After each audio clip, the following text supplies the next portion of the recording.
खम्री म सबैजनालाई है तपाईहरुले देख्नुहुन्थ्यो होला आज चाहिँ यहाँ हाम्रो आकु पनि आएको छ हाम्रो घरमा सघाउनु है किनभने चाहिँ जो यो खोर देख्नुहुँदैछ है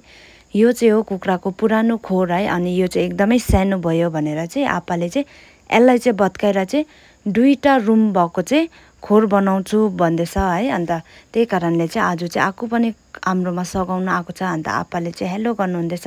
किनभने आपा एकदमै खुसी छ आज आपाले सोचेको जस्तो काम हुँदैछ है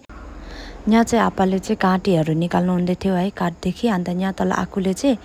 पोर्ट चाहिँ उन्दो साइडमा चाहिँ टिन लगाएको थियो नि त अन्त त्यो टिनलाई चाहिँ आकुले निकाल्नु हुँदैछ है रामपाले गाडेर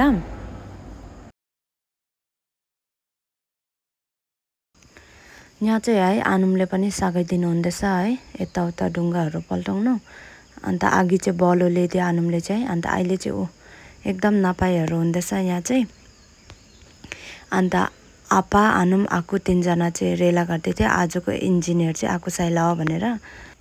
आकु र आनुमलाई चाहिँ खाजाहरू बनाइदिएर चाहिँ यहाँ चाहिँ खाजा खानु हुँदैछ फेरि आपाहरू चाहिँ है कामपट्टि लाग्यो है अनि यहाँ चाहिँ आपाले चाहिँ बाकल काट्नु हुँदैछ है अन्त पानी पनि पर्नु थाल्यो है किनभने एकदमै ठुलो पानी पर्नु थाल्यो अन्त आकुले चाहिँ तलनेर चाहिँ काटी ठोक्नु हुँदैछ अन्त टाइगर पनि आएर बसिरहेको छ सो गाइस आजको लागि चाहिँ यति नै बनाउन सक्यो खोर चाहिँ है अनि र यहाँ चाहिँ रहेको छ यो दाइलोहरू बनाउनु रहेको छ है अन्त त्यो दाइलो चाहिँ आफै बनाउँछ भनेर चाहिँ आज चाहिँ यति नै राखेको छ अनि भोलिको भिडियो फेरि म तपाईहरुलाई देखाउने छु है सो यहाँ चाहिँ छ है आपाले बनाइसकेको छ आज चाहिँ दाइलोहरू मात्रै लगाउनु रहेको थियो अन्त माथि अलिअलि बाकलहरू जोड्नु रहेको थियो है त्यो चाहिँ ऊ आपाले बनाइसकेको छ अब तपाईहरुलाई आपाले देखाउनुहुन्छ है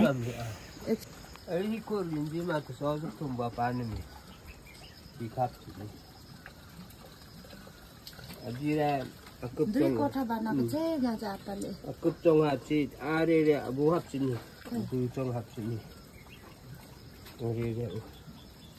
यस्तो चाहिँ रुम चाहिँ एकदम ठुल्ठुलो निकालेको छ आपाले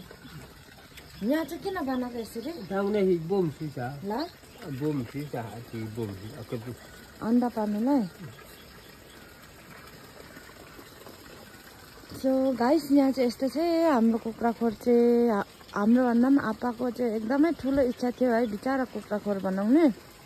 अन्त अस्तिको भन्दा अलिकति ठुलो बनाएको छ आपाले चाहिँ यहाँ यसरी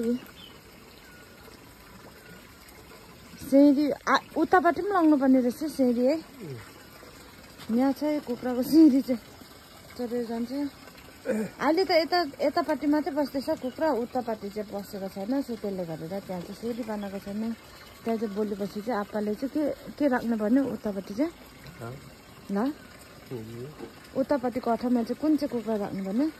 सानो कुखुराहरू राख्ने रे थ्याङ्क यू सबैजनालाई भिडियो हेरेकोमा